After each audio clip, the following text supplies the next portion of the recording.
always go to the Lao New Year festivals, and our families would be the ones to throw these large community festivals So how long have you been doing this? since elementary. It's really free form. That's my clearest way of expressing myself rather than writing or drawing or any other creative form. I feel like our roots, our culture is kind of like dwindling from our minds and we become more focused on American culture. Laotian dancing, it's very rhythm based. The music, you could hear the solid beat very strong. When you're dancing, you just wear Lao clothes. It's called a pabian. I dance because it's my favorite form of expression. Here at BYU Idaho, I've been part of different dance crews. It's not just specifically break dancing, I've just been part of different groups. I've been dancing since I was 14 years old. I got into it when I was a freshman in high school. The way I got introduced to dancing was through some friends of mine in the basketball team. After they showed me some different styles of dance, I got into YouTube videos and I started watching YouTube tutorials of break dancing. Mostly self-taught, if you count YouTube as self-taught. I've never really learned in a studio or anything like that. I started dancing for me to get away from the hardships.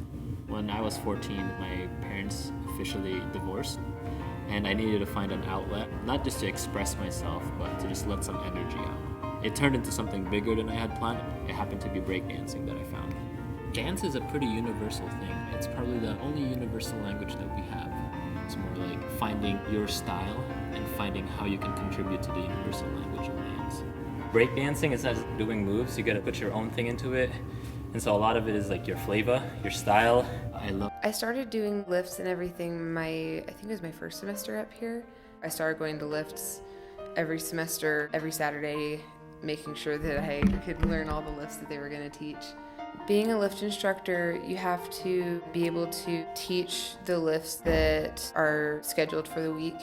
You have to go and instruct the people on Saturdays, and so on Thursdays we go over all the different things that could go wrong with every lift and make sure that we know the lifts well enough and try teaching it to each other before we teach it to other people. Skill-wise, we have to have the confidence to do all of that. We have to have the energy and positivity.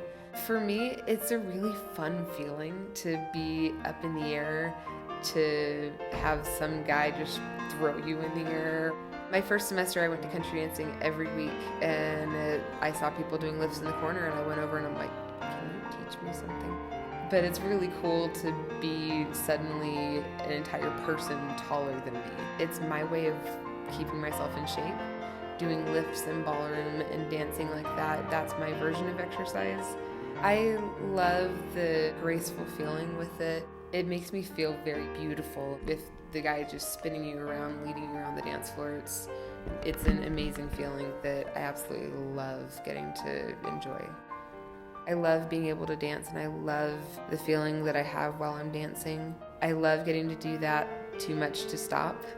And then I also love the people that I meet when I'm doing that. If I had just stopped dancing, I wouldn't have been able to meet the instructors this semester and wouldn't have been able to get to know them as well as I could have. The dance lift instructors have become very good friends. The feeling of almost floating and not having a care in the world, I love the feeling of dancing. You get to perform and it makes you feel important.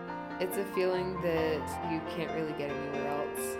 You get to feel like the professionals, like there's nothing else that you have to worry about but what's happening on that dance floor.